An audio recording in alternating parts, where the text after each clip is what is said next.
सन्माननीय प्रदेशाध्यक्ष, सन्माननीय आमदार, माजी मंत्री सन्माननीय जयंतरावजी पाटील साहेब। जय शिवराय। आपल्या व्यासपीठावरील सर्वच मान्यवर, आता मी नावं घेण्यात वेळ घालवत नाही, आणि बंधू भगिनींनो 6 वाजून गेलेले आहेत, त्यामुळे मी जास्त वेळ भाषण करणार नाही। पण राष्ट्रवादी काँग्रेस पक्षाने महाराष्ट्रातल्या सर्व विभागामध्ये प्रभारी म्हणून प्रत्येक ठिकाणी 2-2 नेत्यांची नेमणूक केली आणि त्याचा परिणाम म्हणून आपल्या पश्चिम महाराष्ट्रात हर्षवर्धन पाटील साहेब आणि शशिकांत शिंदे या दोघांची नेमणूक झाल्यानंतर पहिला मेळावा त्यांनी आज सांगलीला दिलेला आहे। आपण सगळे बऱ्याच मोठ्या संख्येने आलात, बरीच मोठी संख्या बाहेर देखील गवतात बसलेली आहे हिरवळीवर। आपण सगळे फक्त पदाधिकारी यांनाच आपण निमंत्रित केलेलं होतं, म्हणजे जिल्हा आणि तालुका स्तरावरचे सर्व पदाधिकारी यांना आपण निमंत्रित केलेलं होतं। आपण मोठ्या संख्येने आलात, याबद्दल पहिल्यांदा आपल्या सगळ्यांचे आभार मानतो। जिल्हा परिषद, पंचायत समित्या आणि महापालिकेच्या निवडणुका कधी लागतील हे सुप्रीम कोर्टातल्या तारखेवर आपण अंदाज बांधत बसलोय। मला वाटतं त्या तारखांकडे न बघता आपण आपल्या मतदारसंघाची तयारी सुरू करावी। कधीही लागल्या तरी पंचायत समितीत आपला कोण उमेदवार होऊ शकतो, कोणतंही आरक्षण आलं, समजा सरकारने नवी आरक्षण टाकायची ठरवली, तर त्या आरक्षणाचा उमेदवार तयार करायचं काम आपण केलं पाहिजे। तीच परिस्थिती महापालिकेची, सांगली महापालिकेची आणि जिल्ह्यातल्या सर्व नगरपालिकांची आहे। त्या पद्धतीनं आपण सगळ्यांनी, तालुका अध्यक्षांनी, तालुक्याच्या सर्व नेत्यांनी, शहराच्या सर्व नेत्यांनी थोडंसं आता पुढच्या तयारीला लागावं, ही पहिली सूचना मी या ठिकाणी करेन। आज अनेकांनी आपली मतं व्यक्त केली, त्या सर्व मतांच्या नोंद निरीक्षक म्हणून, प्रभारी म्हणून या दोन्ही मान्यवर नेत्यांनी घेतलेली आहे। हा स्वर्गीय वसंतराव दादांचा, राजाराम बापूंचा, गुलाबराव पाटलांचा, अशा सगळ्या महाराष्ट्रातल्या, महाराष्ट्र स्तरावर ज्यांनी नेतृत्व केलं अशा मान्यवरांचा जिल्हा आहे। त्यामुळे या जिल्ह्याला लढाई नवीन नाही आहे, या जिल्ह्याला संघर्ष नवा नाही आहे, आणि त्यामुळे मला खात्री आहे की या जिल्ह्यामध्ये कठीण परिस्थितीत देखील कार्यकर्ते आजही ठामपणाने पक्षाच्या बरोबर राहिलेले आहेत। आज थोडासा जाहीर सभा ठेवली असती तर कदाचित त्याच्यापेक्षा जास्त संख्येनं लोक आली असती, पण देवराज पाटील जिल्ह्याचे अध्यक्ष आणि संजय बजाज शहराचे अध्यक्ष यांनी फक्त पदाधिकाऱ्यांना यावं म्हणून निमंत्रित केलं आणि सर्व पदाधिकारी आज या ठिकाणी उपस्थित राहिलेले आहेत। खरं म्हणजे अनेक प्रश्न आणि अनेक मुद्दे आहेत ज्याचा अतिशय चांगला परामर्श आधी शशिकांत शिंदे साहेबांनी केला, हर्षवर्धन पाटील साहेबांनी केला। महाराष्ट्र सरकारने लोकसभेची निवडणूक झाल्यानंतर विधानसभेच्या निवडणुकीच्या आधी काही लोकांच्यात संदेश देण्यासाठी काही निर्णय घेतले। त्यातला एक निर्णय असा होता की वेगवेगळ्या लहान घटकांचे, समाजातले, ओबीसी समाजातले लहान लहान घटक यांची महामंडळं करणार अशी घोषणा करण्यात आली। महामंडळं काही करण्यात आली नाहीत। ते सगळे लहान लहान समाज आहेत, माझ्याकडे नावं आहेत, काही मंडळं पूर्वीपासून अस्तित्वात आहेत, पण नव्याने मंडळ करण्यासाठी जैन, बारी, तेली, हिंदू खाटीक, हिंदू लोणारी अशा 17 विविध महामंडळांची निर्मिती झाली। अर्थसंकल्प उघडल्यानंतर त्यांना याच्यात काही नाहीये. आणि या महामंडळ नेमण्याचा, महामंडळ करण्याचा देखील प्रस्ताव कुठेही सरकारने दिला नाही. आता फक्त सरकार ओबीसी महामंडळाच्या अंतर्गत या नावाने कंपन्या चालू करणार.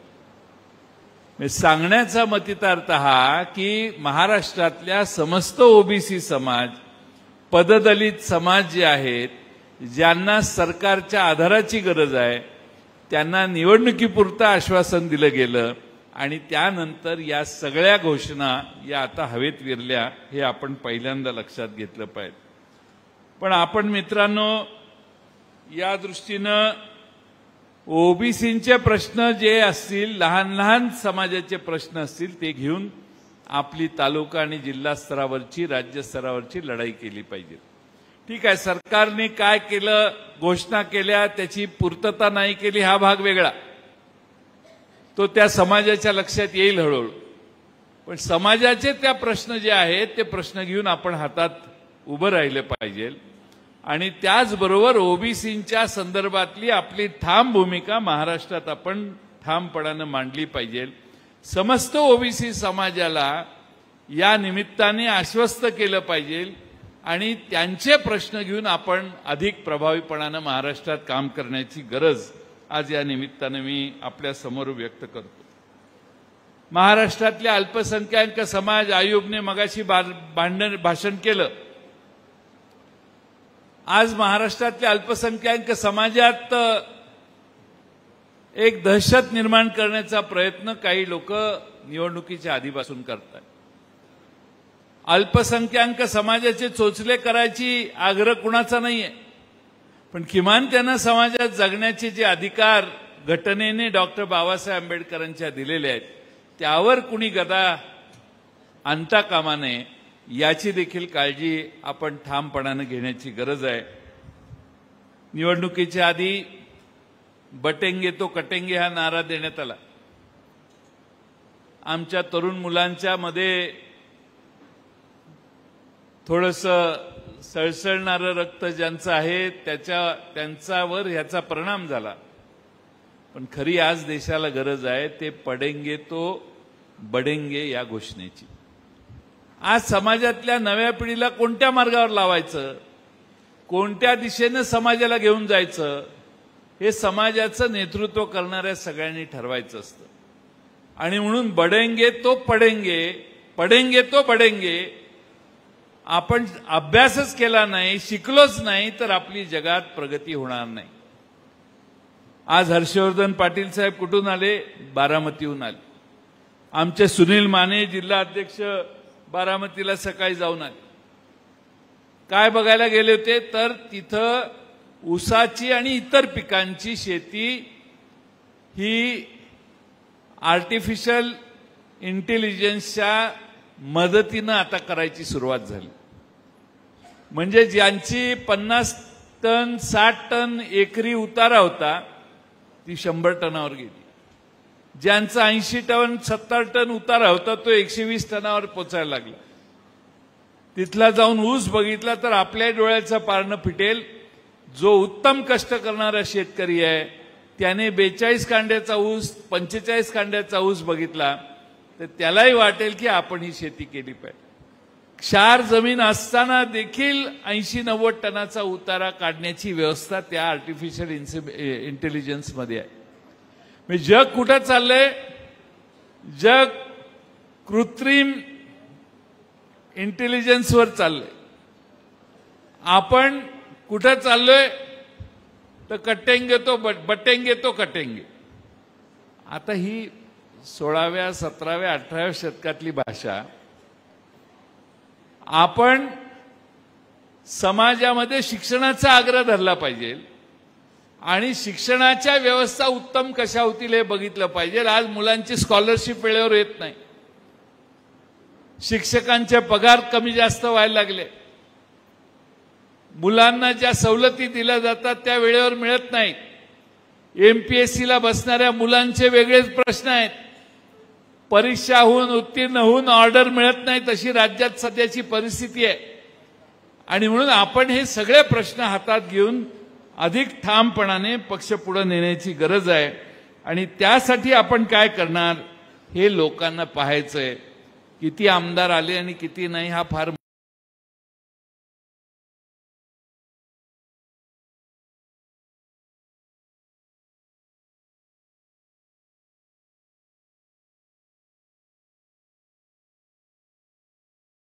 लोकसभेची परिस्थिती विधानसभेला राहिली नाही, ती विधानसभेची परिस्थिती आज राहणार नाही हे कायम तुम्ही लक्षात घ्या. आज खरं म्हणजे वीज आणि पाणीपट्टी वाढ, आमचे अरुण अण्णा लाड या ठिकाणी आहेत, त्यांनी वीज दरवाढीच्या बद्दल MERC कडे अर्ज करायचं ठरवलंय.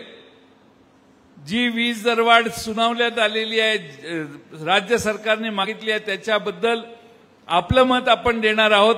अरुण अण्णा लाड यांनी त्याची तयारी केलेली आहे. पाणीपट्टी देखील प्रचंड वाढवण्यात आली आहे शेतीच्या पाणीपट्टीवर, त्यावर आपण काही कोणी बोलत नाही. तोही विषय आपल्या सगळ्यांच्यासाठी महत्वाचा आहे आणि त्यामुळं आपण सगळ्यांनी हे लहान लहान प्रश्न दुर्लक्षित करून आता उद्या काय करायचं, आता आपलं काय होणार, आता काय करायचं, काय निर्णय करायचा, आपण लोकांच्या बरोबर राहिलं पाहिजे, लोकांचे प्रश्न मांडले पाहिजेत. लाडक्या बहिणीचं हर्षवर्धन पाटील साहेबांनी सांगितलं, ते जिल्हा महिला अध्यक्षा ताई कुठे आहेत, त्यांना माझी विनंती की प्रत्येक तालुक्यात कुठल्या महिला लाडक्या बहिणीचे पैसे कमी होत आहेत त्यांच्यासाठी आपण जन आंदोलन उभा केलं पाहिजे. कारण त्या सगळ्या बहिणींनी तिकडं मतदान केलेलं आहे आणि त्यांच्या मतामुळे ते निवडून आलेले आहेत असं समाज ते सांगतात, आमचं काय म्हणणं नाही. असं असेल तर त्या लाडक्या बहिणींना फसवलंय. म्हणजे माझं तर मत आहे की ग्राहक न्यायालयात जरी कोणी गेलं की आम्ही यांना मत या आश्वासनावर दिली आणि आता आम्हाला फसवलं जातंय, तर शेखर माने ग्राहक न्यायालय म्हणेल की सरकार बरखास्त करा म्हणून. अशी लाडक्या बहिणीची अवस्था होणार नाही. आता बंगल्यात राहणाऱ्या बहिणीलाही पैसे दिलेत आणि झोपडीत राहणाऱ्याला दिलेत. आता कसं बघता येईल आपल्याला की तुमचं बंगला आहे त्यामुळे तुमचं काढून घेतो, तुमच्या 2 चाकी आहे तुमचं काढून घेतो, काय मागायला आले, त्या घराघरात घुसून लाडक्या बहिणीचे अर्ज भरण्यात आले. त्यामुळं प्रत्येक महिलेच्या आधारे ठीक आहे त्यांनी विधानसभेला काय केलंय महत्वाचं नाही, पण त्या आपल्या पण लाडक्या बहिणी आहेत. त्यामुळे त्यांच्या प्रश्नाला हातात घेऊन आपण प्रत्येक गावात जेवढ्या बहिणींचे अर्ज हे कमी झाली असेल अनुदान, त्या गावात प्रत्येक गावात त्या बहिणींनी सरपंचाला ग्रामसेवकाला भेटलं पाहिजे, तालुक्याच्या ठिकाणी भेटलं पाहिजे, जिल्ह्याच्या ठिकाणी भेटलं पाहिजे. ही भूमिका पहिल्यांदा आपण सगळ्यांनी लक्षात घ्या. दुसरा महत्वाचा प्रश्न म्हणजे आपण एक चांगली सूचना केली की 100 जणांची टीम पाहिजे. तसं जिल्हा स्तरावर आणि प्रत्येक तालुक्याच्या स्तरावर अन्यायाच्या विरोधी लढण्यासाठी एखादा व्हॉट्सअपचा ग्रुप तयार करा. अन्यायाचा प्रश्न आला की प्रत्येक तालुक्यामध्ये त्या अन्यायाला वाचा फोडण्यासाठी आपली सगळी संघटना एकत्रित तयार झाली पाहिजे आणि गोळा झाली पाहिजे आणि त्यासाठी आपण सगळ्यांनी लक्ष घालावं एवढी माझी आपणा सगळ्यांना विनंती. म्हैसाळ प्रकल्पाला आता रोहित पाटील साहेबांनी सांगितलं की म्हैसाळ प्रकल्पाला सोलरचा हे केलंय, तर ते आपण त्या खात्याचे मंत्री होतो त्यावेळी महाराष्ट्रात म्हैसाळला विजेचं बिल 0 यावं असा प्रयत्न करूया म्हणून पहिल्यांदा आपण ते सोलरची तयारी केली. त्या वेगवेगळ्या संस्थांना बोलवलं, त्याचा प्लॅन तयार केला, त्यांच्याशी कराराचा मसुदा तयार केला. आता मला आनंद आहे की सरकारने त्याच्यावर निर्णय घेऊन फायनल केलेला आहे. सोलरवर एकदा स्कीम गेली तर आपल्याला पाणीपट्टी थोडीशी कमी होईल आणि लोकांचा भुर्दंड किंवा पाणीपट्टीचा खर्च आपल्या म्हैसाळचा कमी होईल. हा प्रायोगिक तत्वावर आहे. हळूहळू सगळ्या स्कीमला उरमोडीला पण करावं. सगळ्या सातारा जिल्हा, सांगली जिल्हा, सोलापूर जिल्हा जिथं जिथं पाण्याच्या योजना विजेवर चालतात, लिफ्ट होतात, तिथं हळूहळू आपल्याला विजेच्या बिलाची काळजी घेण्याची गरज आहे आणि त्या दृष्टीनं आपण सगळ्यांनी काम केलं पाहिजे. शेतकरी विद्यार्थी यांची आंदोलनं हळूहळू जोमानं करण्याची गरज आहे.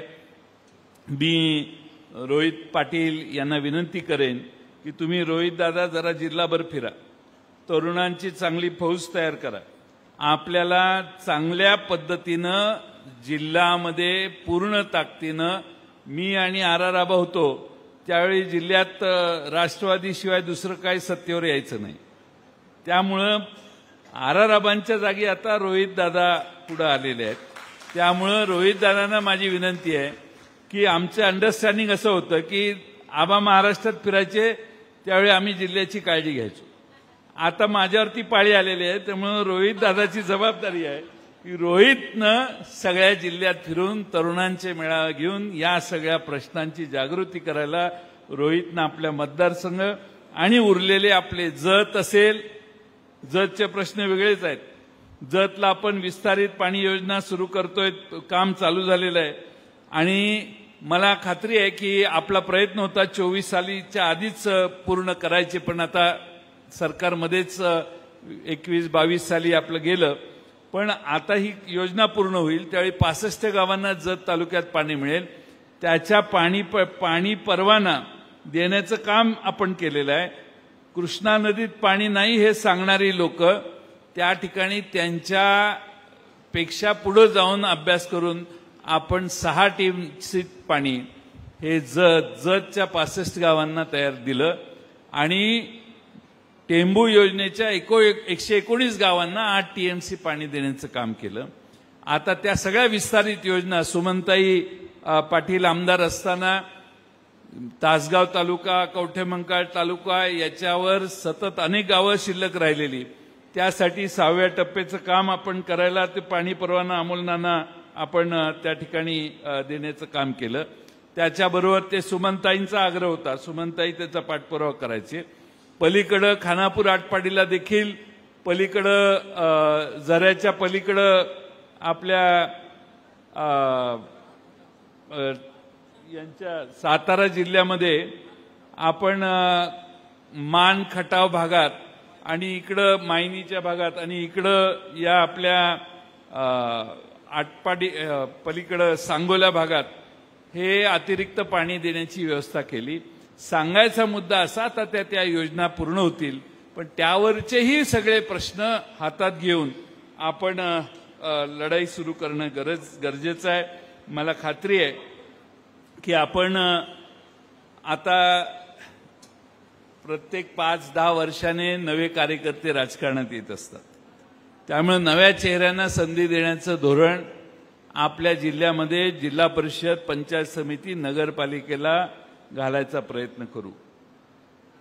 टीव्ही पाटील नवीन चेहरे कसे पुढे आणायचे आणि त्यांना आपण कसं प्रोत्साहन द्यायचं हे प्रत्येक तालुक्यात आपण करू, जरा ताकदीनं करू. मला खात्री आहे की नवे चेहरे पुढे आणण्याची भूमिका जर आपण घेतली आणि तोचपणा जर बदलला तर या जिल्ह्यातली जनता आपल्या पक्षाला अधिक संधी देण्याचं काम करेल. आणि म्हणून मी आमच्या देवराज पाटलांना सतत सांगत असतो की आपण सगळीकडे फिरून प्रत्येक जिल्हा परिषद स्तरावर मेळावे घ्या, दोन्ही पंचायत समितीच्या मतदारसंघातली कार्यकर्ते बोलवा आणि आता कामाला लागायला सुरुवात करा. काही ठिकाणी कमी ताकद असेल, काही ठिकाणी जास्त ताकद असेल, पण आपल्याला आटपाडीच्या त्या कोपऱ्यापासून जतच्या उमदीपर्यंत सर्व तालुक्यातल्या प्रत्येक जिल्हा परिषद मतदारसंघामध्ये आपण ताकदीनं उभं राहायचंय. आपले मित्रपक्ष काय करणार, मग आपण कोणाविरोधी लढणार, काय करणार हे डोक्यातून काढून टाका. आपली पार्टी उभा करण्याचं काम आपण सगळ्यांनी करायचंय. शरद लाड इथं आमचे युवा नेते बसलेले आहेत, त्याचबरोबर आमचे मानसिंग भाऊंचे चिरंजीव विराज दादा आज काही येऊ शकलेले नाहीत. या दोघांनी पक्ष संघटनेला भरपूर वेळ दिला. आता एक नवा अध्यक्ष, युवक अध्यक्ष आपल्याला करायचा आहे, कारण विराज दादांची मुदत संपली, त्यांनी आता राजीनामा दिलेला आहे. त्यामुळे त्यांनी सांगितलं की नवा माणूस नेमायचं काम आपण करावं. त्यामुळे नवा माणूस चांगला जो संघर्ष करायला तयार होईल असा कार्यकर्ता हा महाराष्ट्र जिल्हा राष्ट्रवादी काँग्रेसमध्ये आणायचं काम करावं. थोडासा आता आपणच आपल्यात बदल केला पाहिजे. शेवटी संघटना म्हटल्यावर आमच्या हर्षवर्धन पाटील साहेबांनी सांगितलं की सभासद नोंदणीचं काम आपण सुरू करायचं. ते सुरू करायला आपण सगळ्यांनी लक्ष घाला. पण त्याचबरोबर आता थोडासा बदल देखील संघटनेत काही स्तरावर हळूहळू आपण करण्याचा प्रयत्न करूया. शेवटी नव्या चेहऱ्याला, नव्या रक्ताला वाव देण्याचं काम हे आपण सगळ्यांनी जाणीवपूर्वक करायचा प्रयत्न करूया. आज आपण मोठ्या संख्येनं या ठिकाणी आला. आमचे दोन्ही अतिशय अनुभवी नेते आज आपल्याला प्रभारी म्हणून या ठिकाणी आले.